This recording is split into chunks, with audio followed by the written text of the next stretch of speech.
This is Jonathan Jones with Jonathan Barbecue, and this is the Black Smoke Barbecue Podcast. Welcome to Black Smoke Barbecue.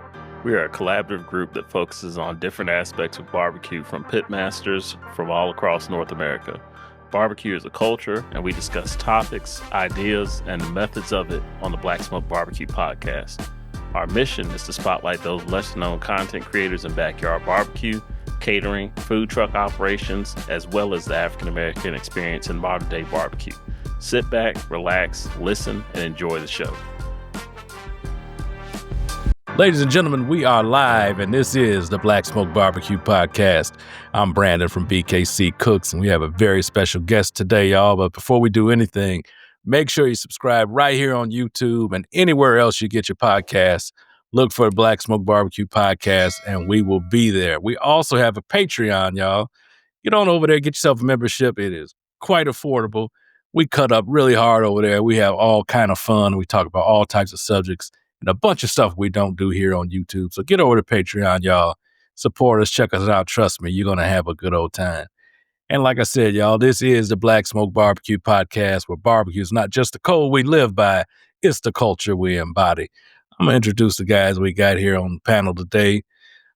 Black Smoke Brothers. There's only a couple of us today, but that's cool because we're going to hold it down, man. We have our resident poet, Tee from T-Dub Barbecue. Tee, what's going on, bro?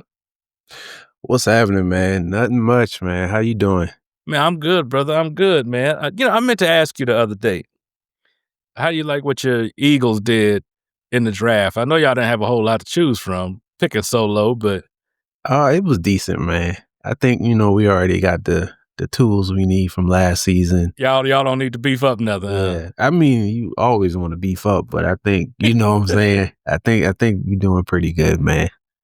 I can't front. Yeah, y'all got a squad. Yeah. Hopefully get another championship, man. That'd be dope.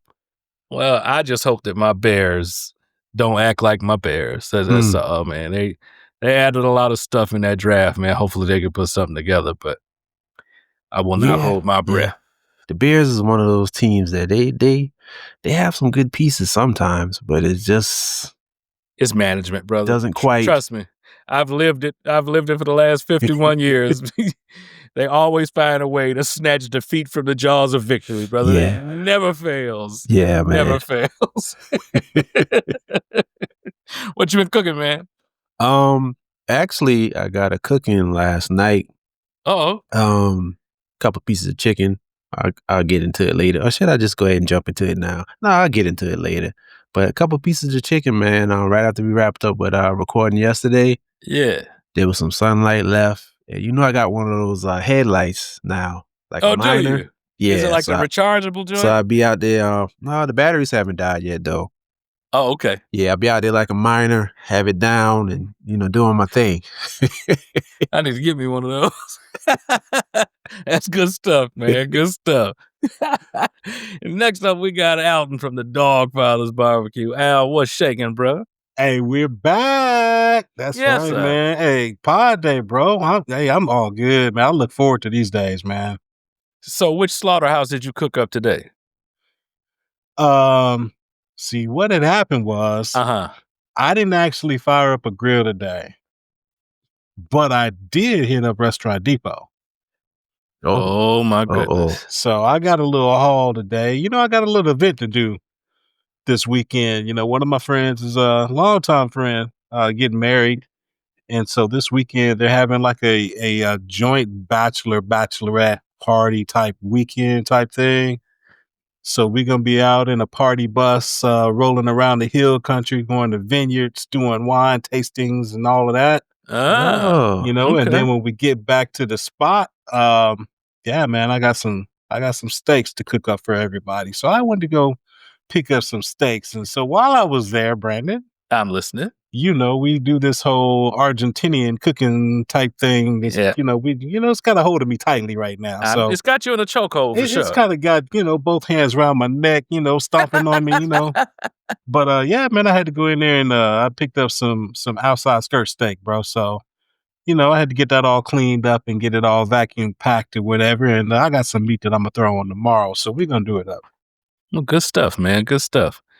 Yeah, I had quite a haul myself, man, from my event this past weekend up there at Oh, do tell. Ratcliffe Premium Meat. So I was there Do tell. at Oh, Caney Creek yeah. Ranch, and man, our friend Kim was kind enough to send me home with a care package.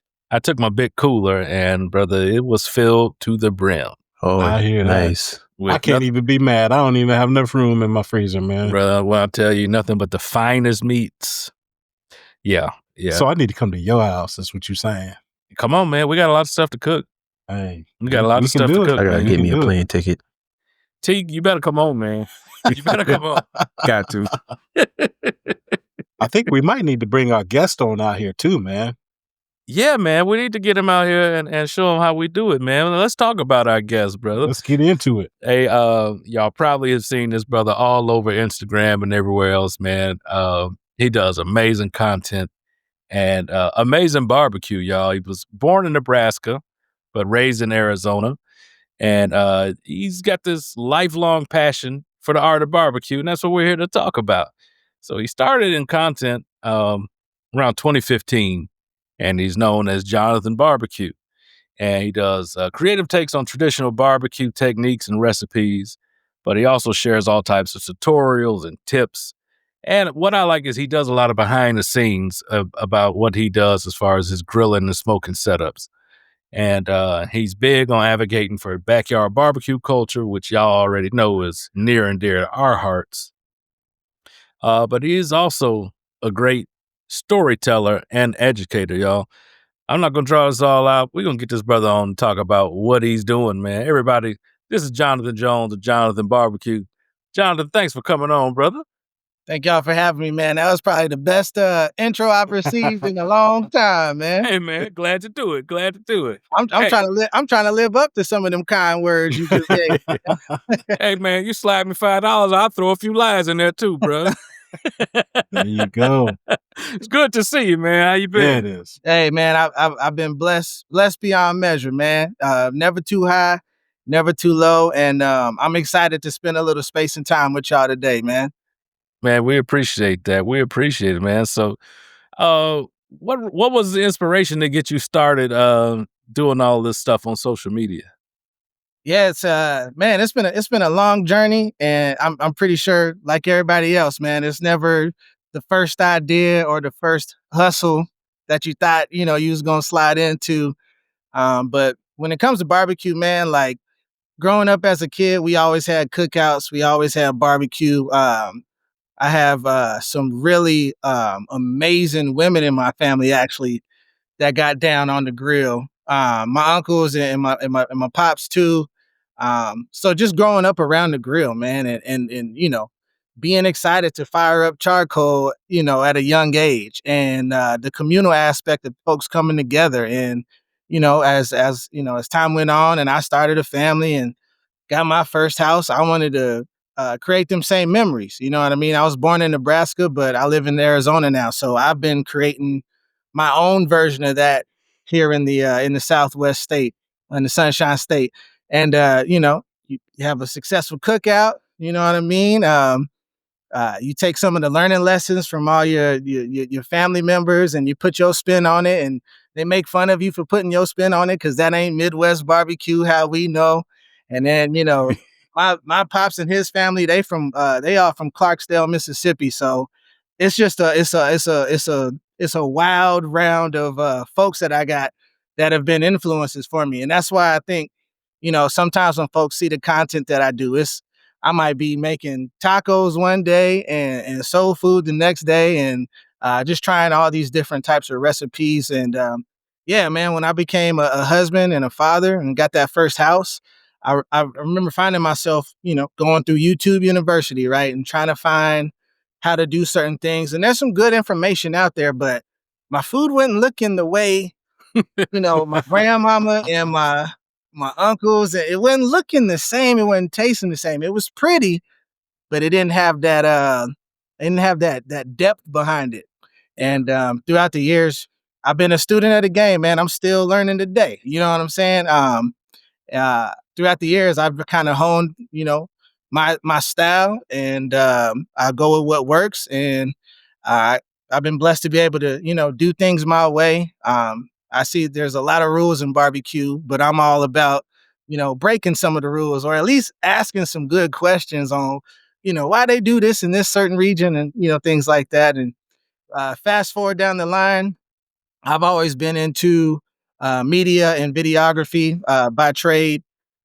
So I was getting off work and I was, barbecuing on the weekends, and I would just start taking my gear out and kind of starting to story tell on how some of the cookouts went. And next thing people start knocking on your door with certain opportunities, and the rest is history, man.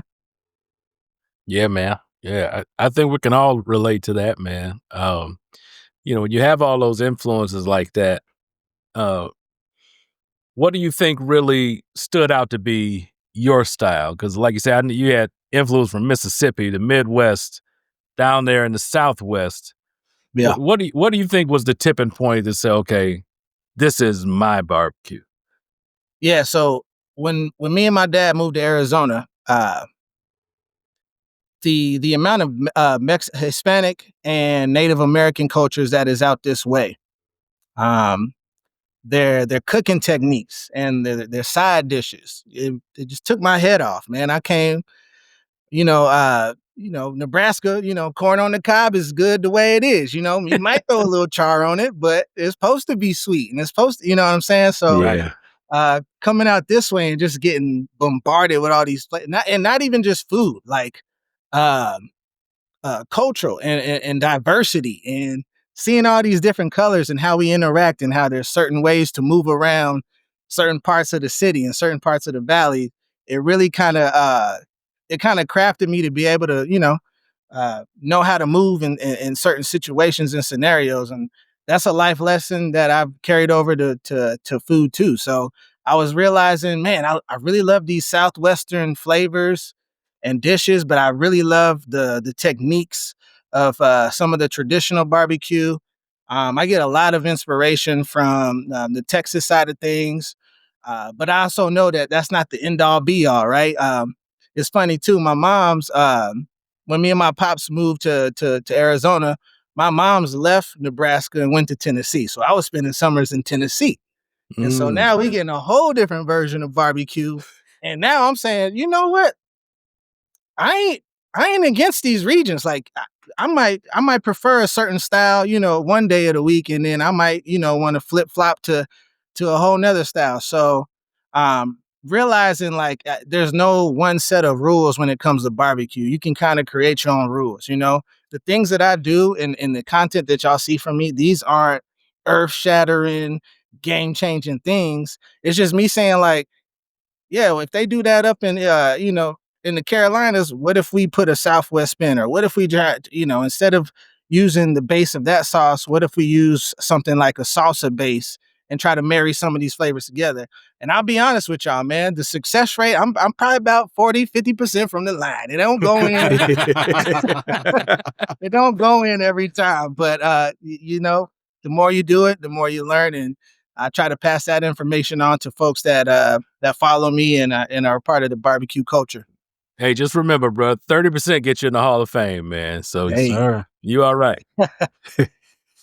Hey, so Jonathan Alton here, Dogfather's Barbecue, man. And first off, I gotta say, welcome. Glad we finally got you on the pod, man. I know it's been a long time, process to get you on, but we finally got all the moon stars and quasars aligned.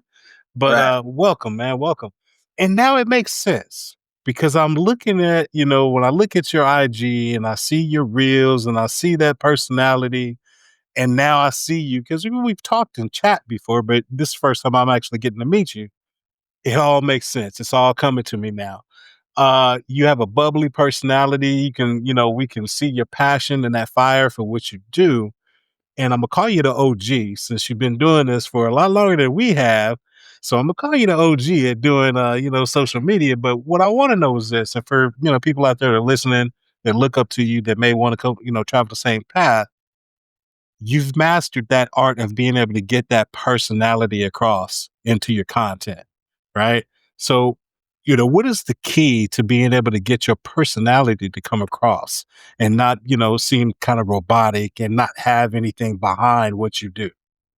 Well, first off, I appreciate you saying all that, man. I every day, and this is just being transparent. I feel like I can be honest on that. You know what I mean? Like, there's days where I'm up against it. You know what I mean? There's days where I gotta be in front of the camera and cook the food, and life is always throwing curveballs at us. But it's really just buckling down and finding your voice. I will say this too. You gotta experiment, man. Like, while I appreciate you calling me an OG, I feel like I just started hitting my stride, because when I go back and see some of the early content, you know, some folks, they'll send me, "Hey man, I learned how to do this from you," and they'll send it to me, and I'm like, "Oh, man." I know that feeling, You know man. what I mean? And I go back and view those videos. I still go back and view them, because I remember um, how gun shy I was, and how, before we hit record, I'm trying to sound like so and so, and I might even do it on accident. You know what I mean? And then I got to a point to where I said, "Bro, I got to stop faking the funk and just do what I do." And however this content and however this stuff is going to land, it's going to land, because the number one goal is to make sure I feed my family and my friends. They, at the end of the day, they know what's really going on and what's really going down. So I would say my number one piece of advice is just being authentic. Don't try to, you can get inspirations from different folks, but you still got to be authentic, and finding your voice is okay. It's okay that you feel one way today. You can change your style, and what that is tomorrow could be, because we evolve as human beings, right? And when I first started off, I was very by the book.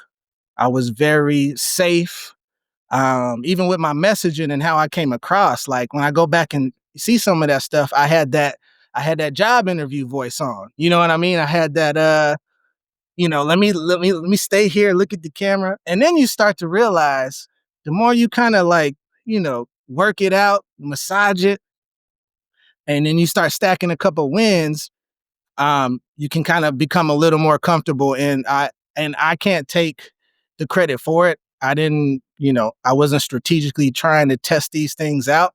It was really the people, man. I've always been a product of the people and the following that has, helped me gain these opportunities, man. So when they react a certain way, I say, okay, that's who I'm talking to.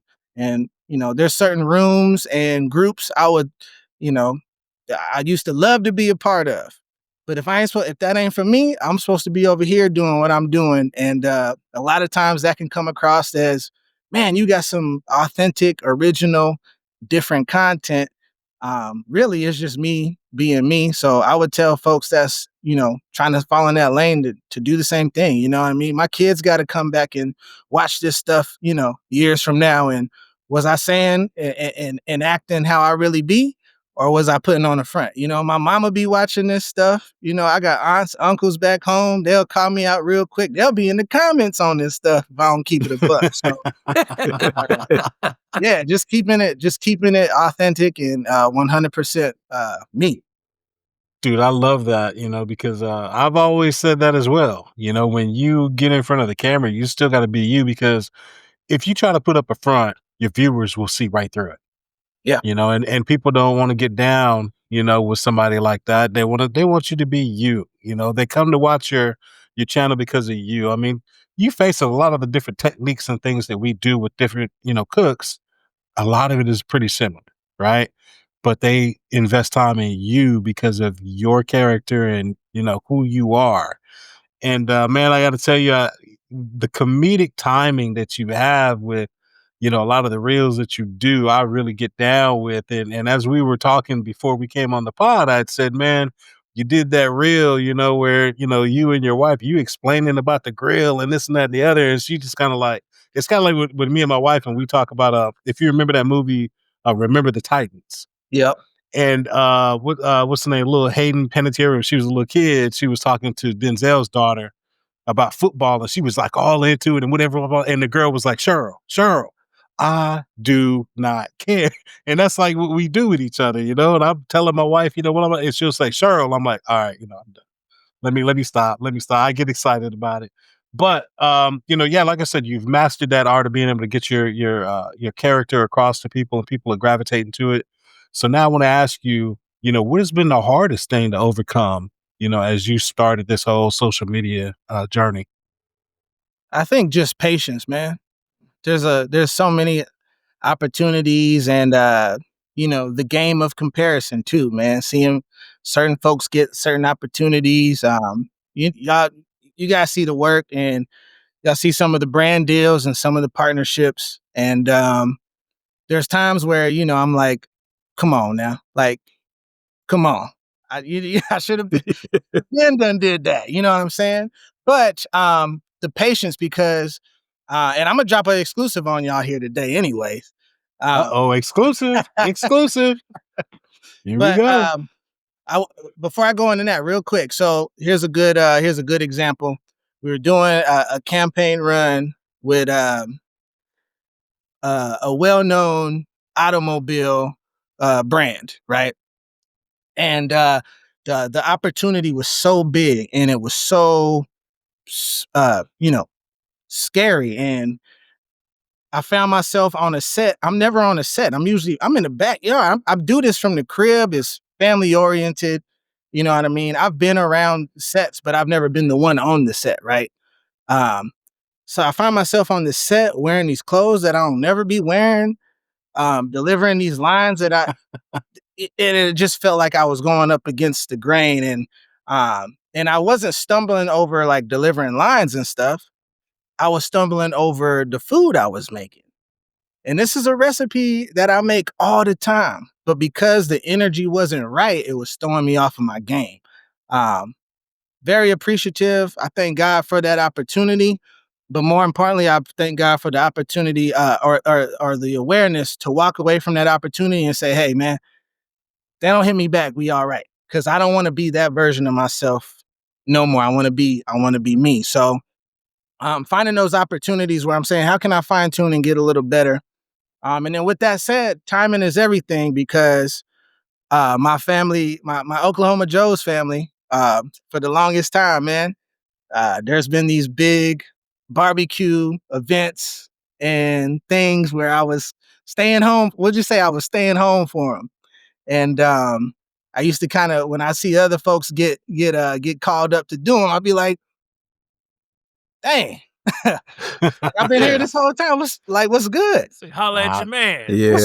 Hey, You know what and I'm we saying? know that feeling well. Oh yeah. But again, it was a growing process. I had to understand that that's not something that they were purposely doing to me. I wasn't even ready for the opportunity. 2-3 years back when if they would have asked me to go to that big event or that thing, I wouldn't have been ready, man. I wouldn't have been honed in.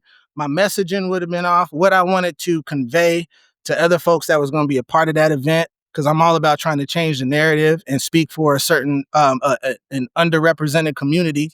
I wouldn't have been ready, and I probably would have it would have fell flat.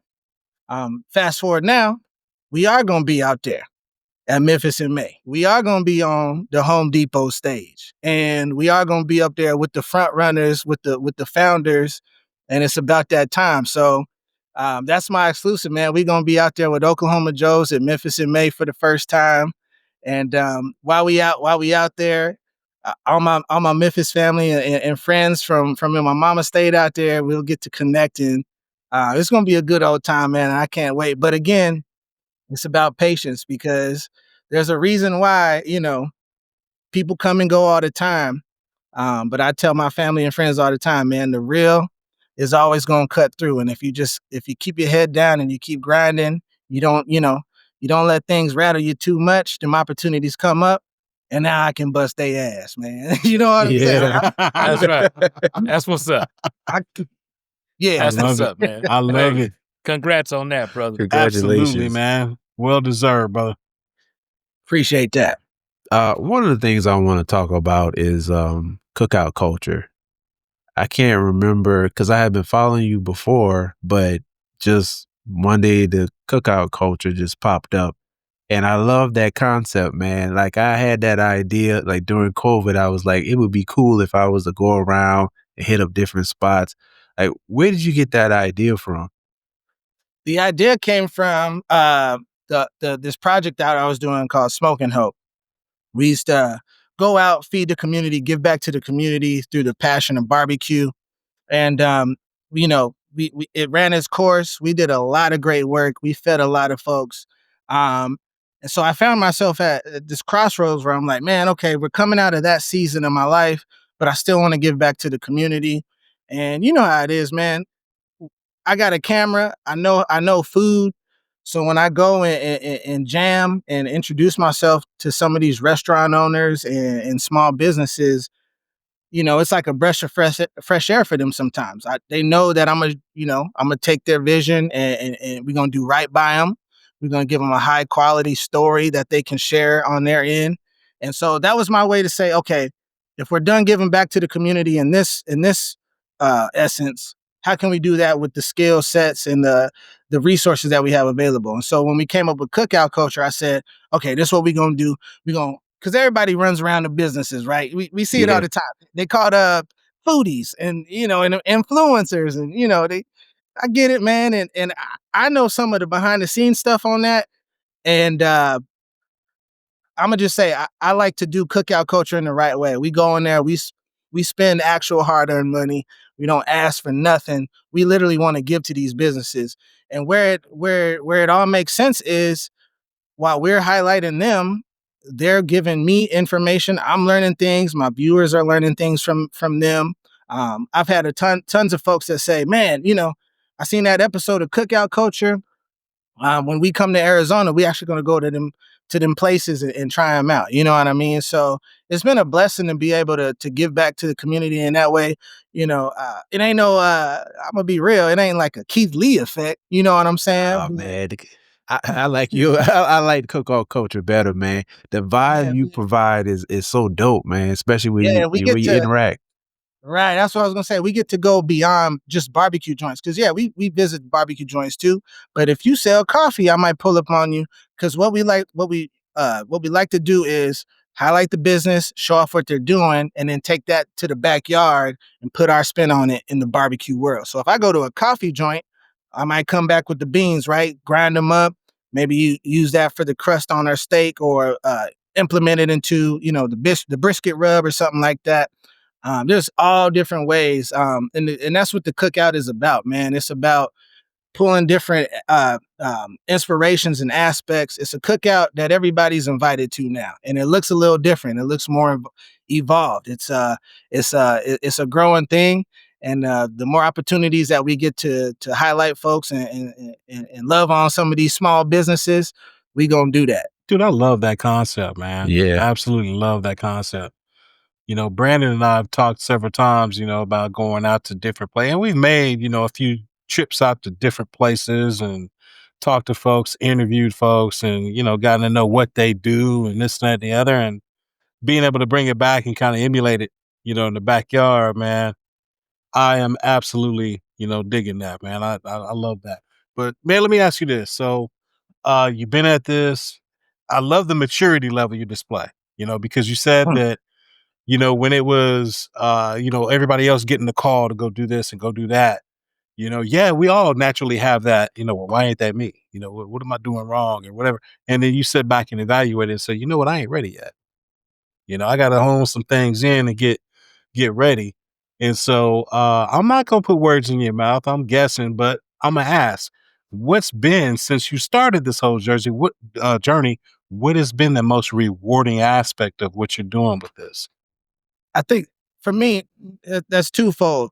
I get messages all the time where folks they talk about how uh, you know I just started a family. I came across your videos because I got my first grill, and man, let me tell you, you've been an inspiration, or you've helped me learn certain aspects and things.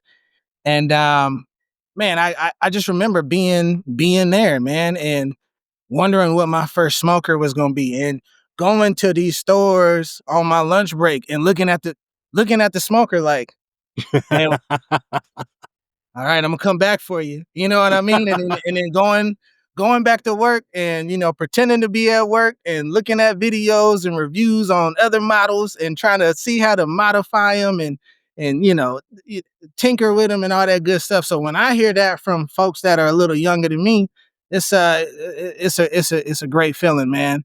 And then I say that's twofold as well, because I also have been blessed to be able to display an example to my kids and folks in my family that Yes. you got a passion.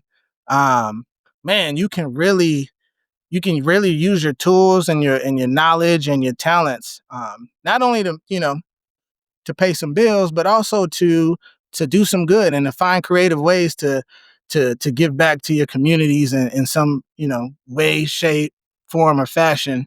Um, but yeah, bro, at the end of the day, I'm always blessed, because even on them days where I feel like I'm up against it, or I live in the desert, so sometimes we filming and it's really hot outside, you know what I mean? And I always think back to, man, I asked for all these opportunities, man, and I'm out here really doing it. And where we started from to where we are now, I couldn't have made this stuff up, man. So Yeah. piggybacking from where we came to what my kids get to see, and how my kids, what their lifestyle is, and we ain't crazy with it, but we are doing all right. And seeing them, come up in a certain generation where we had to scratch and claw, and now that's not even, some of them things aren't a part of their reality. And hearing them come from home from school, and their level of adversity versus what mine was, Oh yeah. growing Oh up in yeah. South Phoenix, and gang culture, and getting in trouble, and mom and dad getting them calls it's just it's a blessing, and I'll never take it for granted, man. It's I can't even put it into words and quantify it, man. Love it. Love to hear it. Love to hear it. Y'all, we're going to take a quick break, pay some bills. Folks, do us a favor. Check out our sponsors. They have really great products. And these folks support us, so make sure y'all go out and support them. We like you to meet Sweet Charlene, the barbecue seasoning created from family bonds that is low in sodium but high in flavor. It doesn't matter if you're a beginner or a seasoned pitmaster. Level up your barbecue game with this dry rub that has amazing taste and great color. Go to eddierightbarbecue.com right now and order your choice between the 6-ounce shaker bottle, the 16-ounce bag, or my favorite, the 32-ounce bag, and start rubbing your beef, pork, and poultry the right way.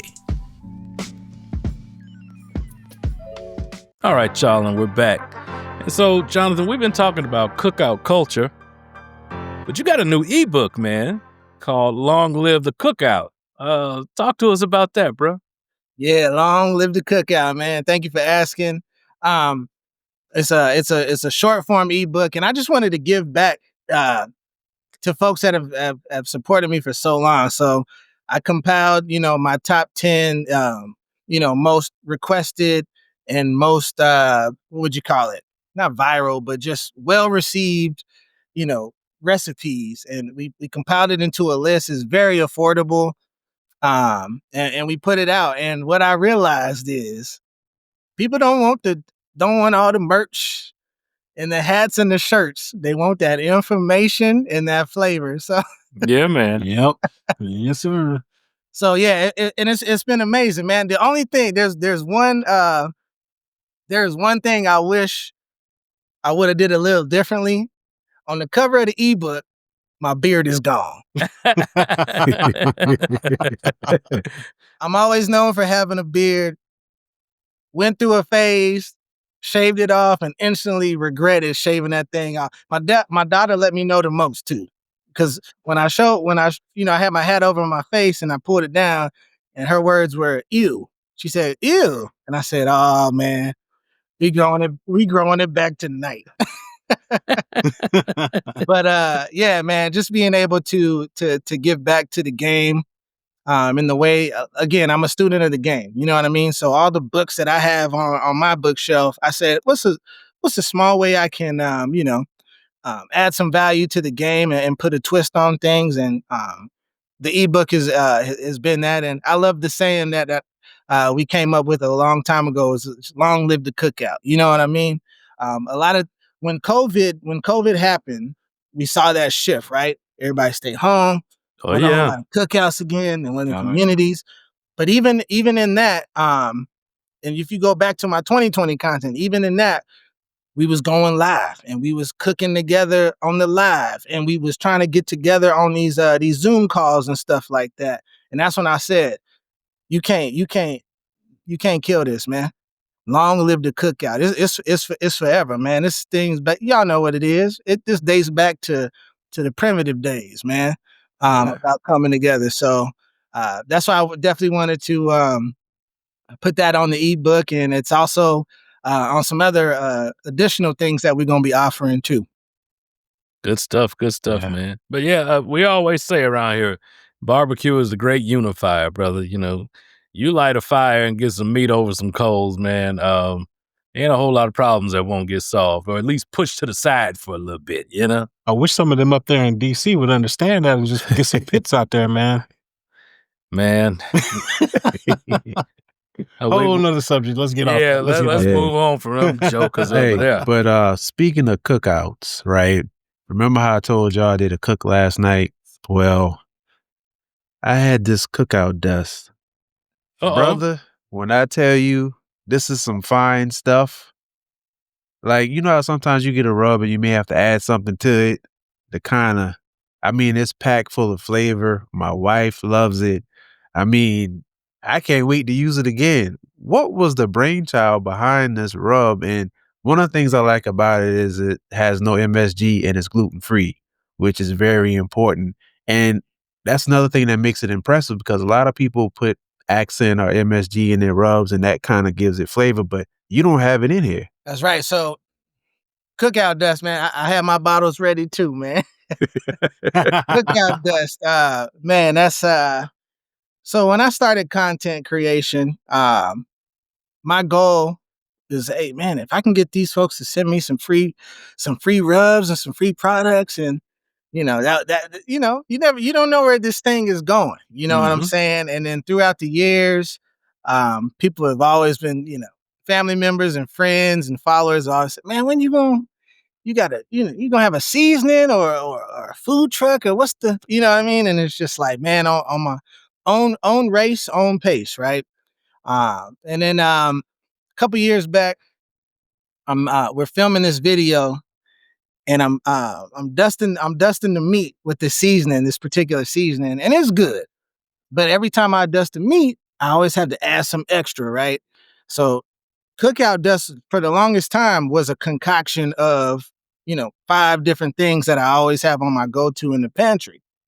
And I said, hold up, like when we do this content, these people always see me season whatever protein or whatever side I'm doing. And I can keep giving them the same old ingredients, or I could just bottle this up for them if they ain't got it understood by then, right? So that's when we started working on Cookout Dust, and it's a love letter. It's an ode to the Southwest because there's definitely Southwestern flavors. There go the big dog in there. There it goes. Debo's in the house. Definitely Southwest flavors in here. So you're gonna have, chilies in here. We got cumin, but we also know that salt, pepper, garlic ain't never going nowhere. Yeah. Yes, sir. So I wanted to have a savory rub. My family all used, when I started barbecuing, they would always clown on me and say, "Man, here he come with all that sweet meat again. Here he come putting all that brown sugar and what the." So this one I gave it, but I always wanted a little sugar content in it because I wanted to have the color, the caramelization, the char. Some of them notes actually shine through better when you do add in sugar.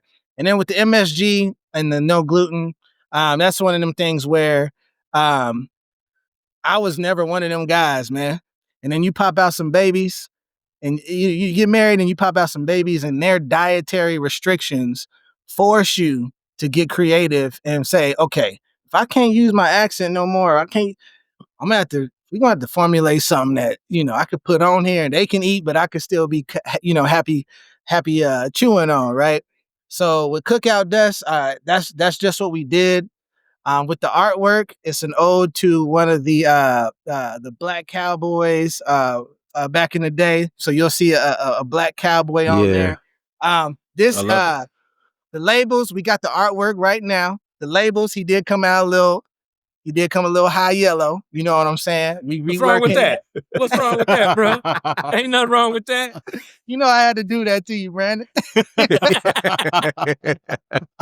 But no, I wanted to have that thing because here in the Southwest, there's a lot of cowboy culture, but also I felt like that in every opportunity and room that I walked into. I just felt like when certain brands would call on me and certain opportunities would come up, and I would tell them, once I found my voice, right, and I had obviously a track record. When we start negotiating, I started shooting from the hip. Like, why are we gonna talk around, numbers or what some of these things are gonna look like? I would literally ask these folks, like, hey, give me the keys and let me do the thing. You know what I'm saying? And it was just Yeah. and when I say that, how I want to say it, it gets conveyed how I need it to get conveyed. And then from there we can get into all the details and hash things out. So yeah, man.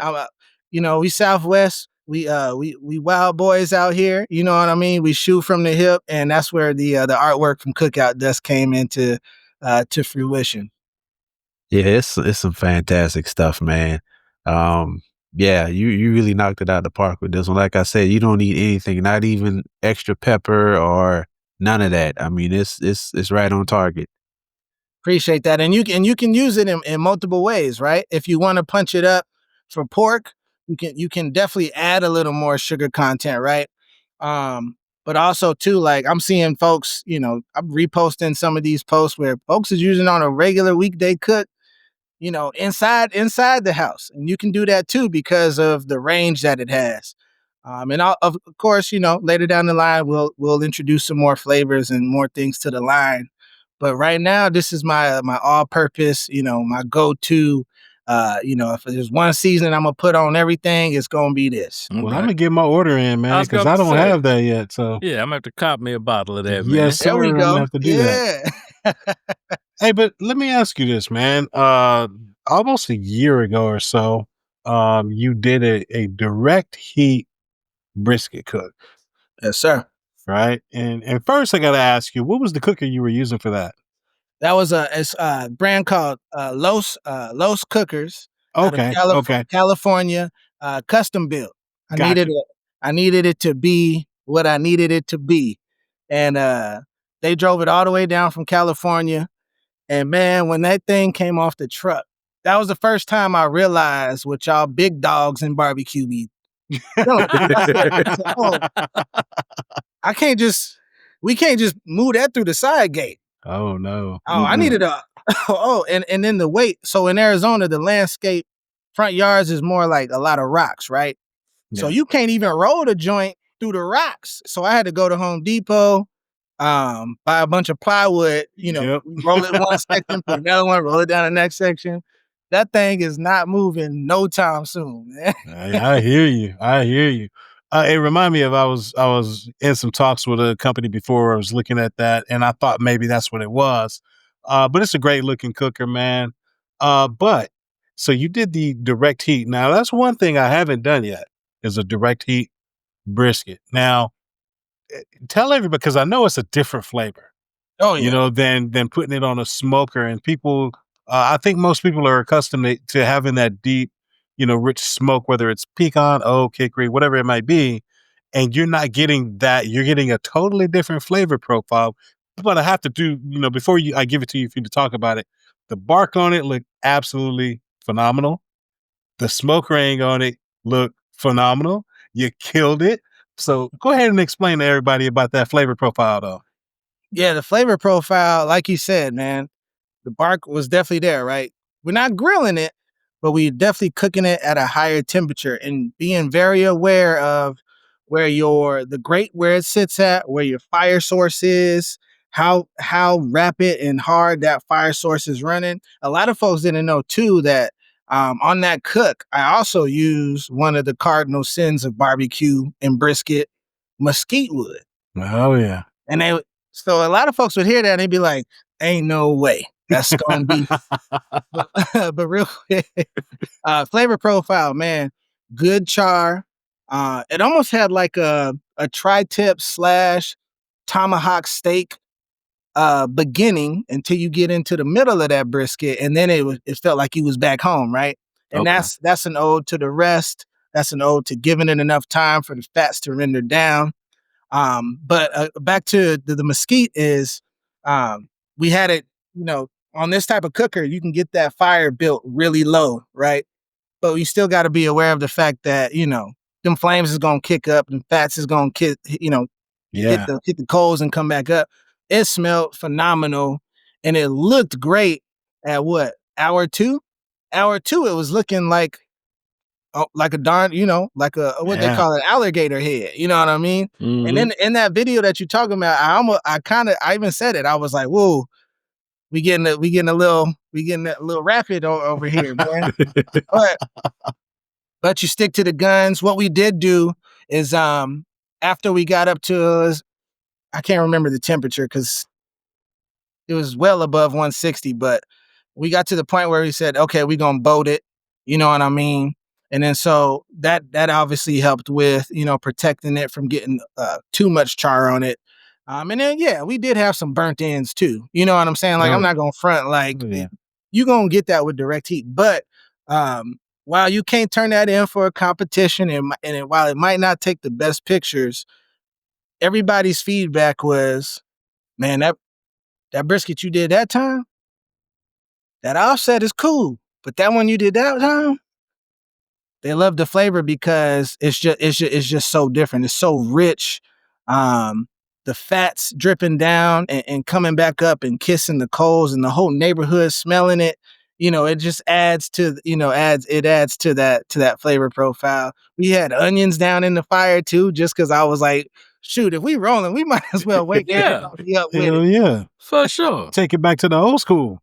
Right. So yeah, man, that was a fun cook, and cooking ribs and chicken on there is always fun too. Oh, hell It's yeah. pretty much a well built like hog cooker at that point. You know what I'm saying? So you just kind of learn how to work with it.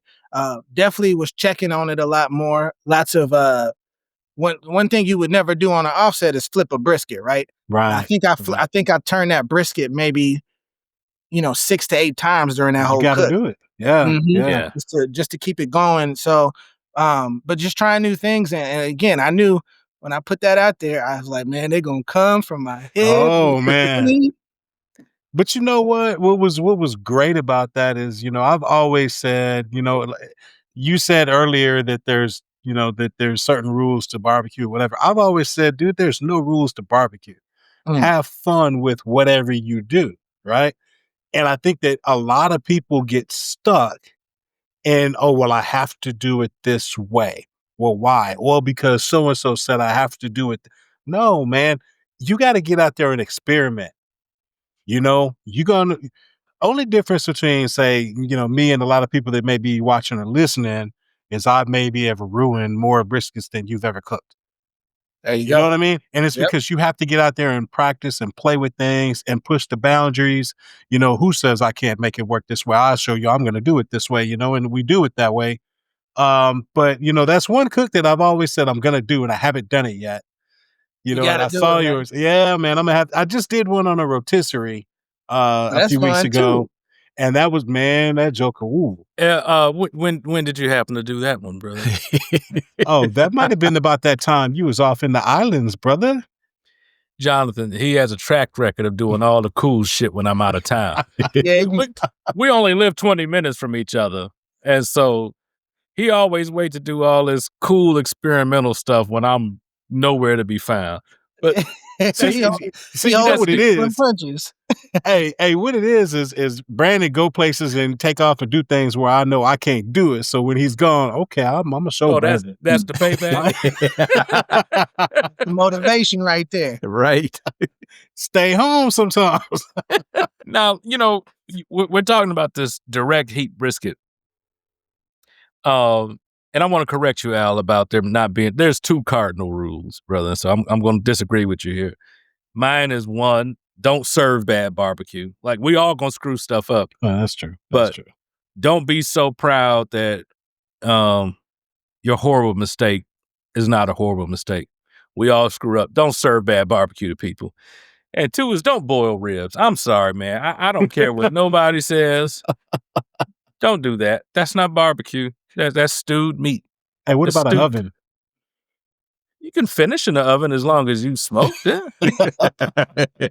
I think that's smart. When meat has been wrapped and it's not getting any more smoke, Yeah. man, you better save your wood and charcoal and throw that Right. shit in the oven, man. Heat is heat. Heat is heat.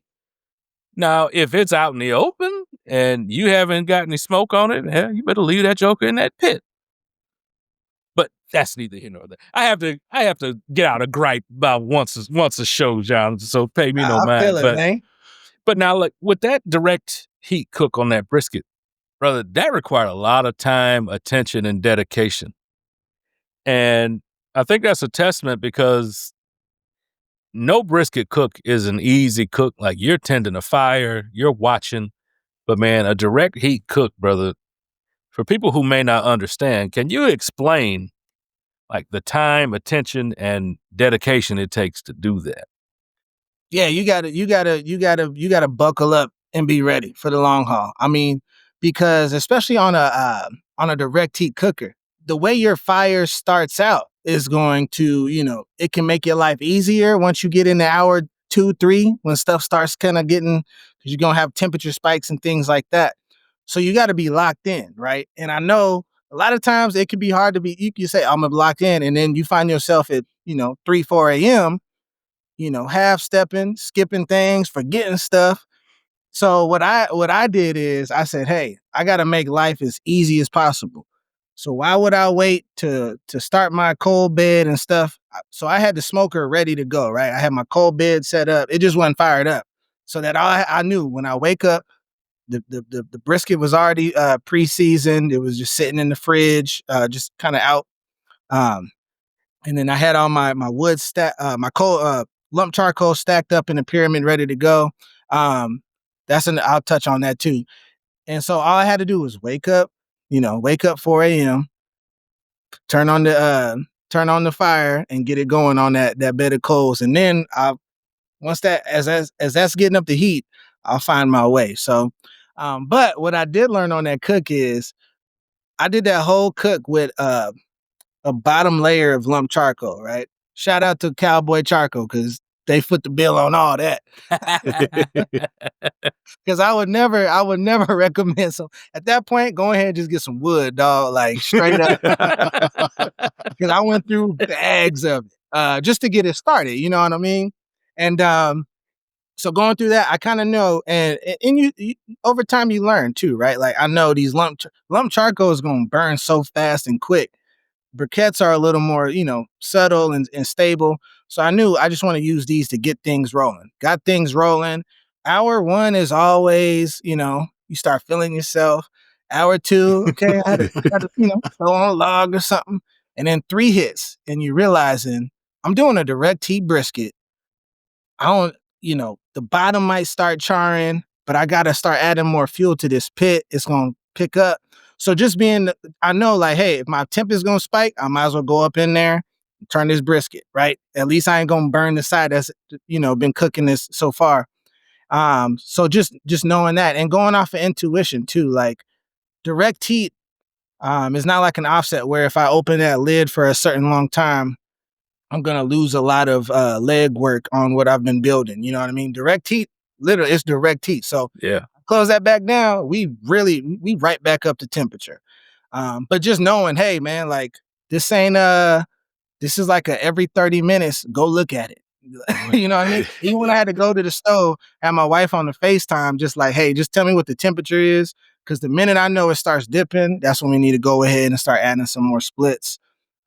Before I did that cook too, I tested a lot on chicken and just knowing that, hey, when I add a certain size split, it's going to give me 20 minutes. When I add a bigger one, I'm going to have a bigger spike and some more dirtier smoke, but I can ride that out for longer. So just kind of playing with it. Again, mesquite, is readily available here in the Southwest. So I know how to run mesquite to where it burns clean and it's not going to give you that bitter taste that is kind of known for, especially for a long cook. Um, and the combustion rate on it. Like a lot of times people, all these different woods, you can geek out on this stuff, right? Apple wood and mesquite, they got a whole different combustion rate. How green is it? Has it been dried out really good? So you got to have some of those factors kind of figured out before you even fire up the smoker, or else you're going to be doing this the whole time. You're going to be Oh yeah. temp spikes, lifting the lid. These custom smokers, like them direct heat smokers, them are very heavy. So now you getting a workout, you tired, your shoulders is toe up, dehydrated, it's 100-something degrees outside. Like, Yeah. you got to put your best foot forward. And it's really just about planning, right? Just like food, right? Food's going to taste better when you put more time and attention to it, whether that's a marinade or how you setting up your smoker or knowing what you're going to get into. And then from there, you can start to take some risk and say, I'm a put a whole brisket on the direct heat. I'm going to let them see the flames jumping. I'm going to let them see the char. And we going to be all right. Like it really does build the confidence. And the funny thing is that you go through all of that, you're doing this cook, and like you say, you get through the different stages of the cook, and now you start knowing, man, what the hell did I get myself into, doing this or whatever. But then you get to that end result and you see what you produce, and you're like, oh Right. yeah, I can't wait to do that again. Mm-hmm. And even before you get to that, because a brisket, right? At least for me, I'm really comfortable once I wrap that thing up, right? If I can just make it to wrap it To up, wrap, you know what I mean? After that point, all we gotta do is have a steady heat source. Oh, Like yeah. you were saying, you could, if you want to, you can kick it over to the oven, things like that. But with because I burn a lot of like mesquite and a lot of oak, some hickory from time to time. You got, especially with mesquite, you got to be really on it. So, I'll break my back on that first leg of the cook, just making sure that while the meat is, taking in all that smoke, it's getting the best quality that I can give it. And then, yeah, man, once we wrap it up, we can start to crack a few beers, you know what I mean? Oh, yeah. Start campaigning a little bit. And now but when I'm dialed in, the family know too. Like, leave me alone. Hey, Unless Jonathan, y'all come out back, leave me alone. I know we running short on time here, but I got to ask you a couple of things. I just want to, get this out here. I want to ask you, one, what is your favorite thing to cook? And what is your most challenging thing to cook? Favorite thing to cook is chicken, whole chickens. Feeds the family, great price point, very versatile. Whether that's wings, whether that's whole birds. You can do Southwest flavors on it, traditional barbecue flavors, all kinds of things like that. I would definitely say chicken. The hardest thing, lately, I'm gonna say this. I'm gonna say ribs. Not in the sense that ribs are hard for me to cook, but I've cooked so many different styles of ribs that I really don't have like a go-to my signature rib. You know what I mean? And so I tinker a whole lot. And I would say that's right now at this time, that's the one that's giving me the most challenge, because I'm really trying to dial in and get better with my end result and what I provide for folks. Gotcha. Here we like to make fun of Alton and his Here we go. his many grills on Barbecue Boulevard, and what's the other one? The new area called now? Live Fire Lane. Yeah, Live Fire Lane. So how many grills do you have? See, he got more than I do now. Right now, it's because I gave away a few. I think I'm at like 9 right now, so I'm in a good spot. It's nothing too crazy. Yeah. So what I do, that number would be a lot larger. Shout out to Oklahoma Joe's. They send me these newer models every time, and then I get to bless folks in the community. Hey, who need a grill? Who need a smoker? I ain't trying to sell it. All y'all got to do is come pick it up, because I ain't I ain't dropping it. Right. But yeah, through the years, man, they've sent me at least, you know how these grill brands are, man. They knocking out products left and right, and you got to have the new and improved joint. Oh yeah. So that's my wife has given me that eye, like, hey, get a little thick out here. You ain't cooked on that one, and Well, does she actually go look? Because shout out to my beautiful, amazing wife. She complained about all the grills I got, but she ain't got a clue because she don't even go out there. But does your wife actually go and look and see what you got out there? nah, she don't see what I got out there. She see it come in off That's what I was about to say. See it coming. that truck, because because when I tell her, hey, you got to park, I need the garage. You know what I mean? I got some shipments coming in. She got to park on the outside. She don't like parking on the outside. That's a whole thing. So she like, man, how many more grills and smokers do we need? Hey, FedEx did me dirty one day, man. They dropped the stuff right in the middle of the driveway. And I mean, dog, I wasn't home. And I come back and I see this stuff in the driveway. I'm like, oh, man. I'm like, why y'all do me like that, bruh? And she could not get out. And yeah, it was, they did me bad, bruh. They did me bad. I know, because they be these freight trucks and freight trucks, man. They be, they think they pulling up somewhere with a lift gate. I'm blessed now that they know. I usually get the same 2-3 drivers that kind of know what's up now and know I'm the dude up in North Phoenix with all these grills coming in and cooking all this food. I try to break them off now when they show them up, hook them up with a little something, but yeah, man, you might just need to establish that relationship with whoever, Yeah, man. Bro, I've never had the same driver twice, but the last few deliveries that I've had, but they don't knock on the door, nothing. They just start dropping. Wow. And like the last 3 that I got, luckily my security camera flagged and came to my phone. I go out there, I can't just drop this here. Plus, I'm from the hood, bro. I live in a very nice neighborhood now. But where I'm from, you don't just drop stuff on the curb and pull off, because like somebody gonna come right behind you, and it's not gonna be there. And so, and if it is there, they might have left it on bricks.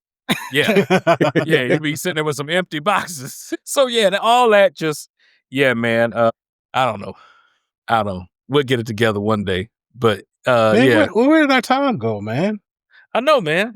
We're over an hour, bro. I mean, bro, I ain't even get into the live fire cook. I am. Well, I got a few live fire cookers back here, but you've been cooking on that Oklahoma Joe, and we Pit Boss ambassadors and Oklahoma Joe, all that under the all the same family. Yeah, man, I'm kind of wanting to get that cooker, man, because you make it look like a lot of fun. That firecraft is fun, man, and yeah, I just they just let me know. Pit Boss and them, they in Scottsdale now. Arizona. Yeah. I didn't even know they was down here. So I'm doing events. They setting up their tent. I got my Oklahoma Joe stuff, and they campaigning and doing it. I said, I think we on the same team though, man. I think they're doing like a little conference or something this week. Yep. Sure are, yep. So they've had some reps down, and we've done some fun things content wise, and it's cool to see the ins and outs on how all this stuff works. And we've been blessed to have a beautiful relationship with Oklahoma Joe's throughout the years. It's been amazing, and I can't wait to see what the future holds, man. Well, man, I know I'm going to be pulling for you. I'm watching you, and hopefully, maybe we can all get together and collaborate on something soon, man. That'll be a lot of fun. Yeah, I'm with it, man. For sure. T, you got one final question? Yeah, for anybody who's passionate about barbecue, especially backyard barbecue, and want to get started into producing content, what advice would you give them? My number one piece of advice, especially when it comes to content, is the best camera to have, the best equipment to have is the one that you got on you. Don't get caught up in trying to have, blow the bank on getting all these cameras, because me being a videographer by trade, you can have a $10,000 camera, but if you don't know what you're doing, it's going to look like you shot it on a $20 camera anyway, right? And the way the game is changing now, everything can be done done from the phone. You can edit on them now. I've seen people running, all kinds of different things with multiple phone setups and things like that. The number one is it's not the quality of your videos or your photos. It's the story that you're telling. It's the message you're conveying. It's the people that you're speaking to. Before I cut on the camera, I'm asking myself, who am I talking to? What's the goal with this thing? And what do I want the narrative to be? And a lot of times, that alone will get you the traction you need. And then you can start to, once you kind of massage that, you can start to look into different gears and different avenues on how to like polish things up. But ain't no sense in trying to polish things up if you don't know how to work in front of that camera first. Yeah, man. Yeah. Great Spoken like a advice. true videographer. My sister's a videographer, and she's always about storytelling. She's like, you can film stuff, and if it doesn't have a story to it, you just filming stuff. Yep. And then also I would tell folks too is just we all, especially in food, content creation, barbecue really too, like there's only so many, different amounts of proteins and things you can come up with. It's not always about the actual cook. It's about the feeling. It's about inspiring somebody who said, man, you know what? I'm gonna try that at the house tonight. They getting off at work, weekend warriors, man. You know what? I'm gonna cook my first brisket. I'm gonna see how this turns out. And being able to, provide good barbecue and food for their family, man, that's what it's all about. Absolutely, man. Absolutely. And man, I think, man, we're going to leave it there, brother. It's been great having you, man. Tell the folks where they can find you, Jonathan. You can find me on my website, jonathanbbq.com. You can find me on all the social media platforms, Jonathan BBQ. And yeah, man, follow me, check me out, and long live the cookout. Yes, indeed. Yes, indeed. Al, tell the folks where they can find you, bro. Yes, sir. You can find me on Instagram, Facebook, the Dogfathers BBQ, DAWGFATHA apostrophe SBBQ. You can find me on the Pit Boss YouTube channel under the playlist called Backyard Bosses. I'm one of them, so come check me out. My man. T, tell the folks where they can find you, bro. You can catch me at tdub.bbq on Instagram, Facebook, Threads. I'm not there too much, but I'm on there. The Thread. Yeah, tdub-bbq on YouTube. And if you're into poetry, you can find me at the Brown Sugar Cafe. And also check out my latest book, Paint is Not Our Only Paintbrush. Yes, sir. It's a great book, y'all. It's a great book. And y'all, I'm Brandon from BKC Cooks. You can find me across the board, except for that pit of hell known as X, Twitter, whatever that thing is. I don't do that. But anywhere else, you look for BKC Cooks, me in this luxurious Maine. Hey, don't forget Debo back there. Yes, my man, my little puppy Bach. He's always by my side. Oh, As you can see. You better tuck it in, Jonathan. You better tuck it in, bro. He's been known to snatch a chain or two. But yeah, y'all look for BKC Cooks. Me, the Maine, and my puppy dog. We will all be there, y'all. Trust and believe. But again, y'all, we want to thank Jonathan for joining us, y'all. Make sure y'all check him out all over the place. And make sure you subscribe here on YouTube, anywhere else you get your podcasts. And like we told y'all before, we have a Patreon. Get over to Patreon, get your membership, get all kind of cool stuff that you don't get here on the free YouTube channel. I want to thank again Jonathan for being with us. Thank the bros for being on the panel, y'all. This is Black Smoke Barbecue, and we're out. Peace. Peace.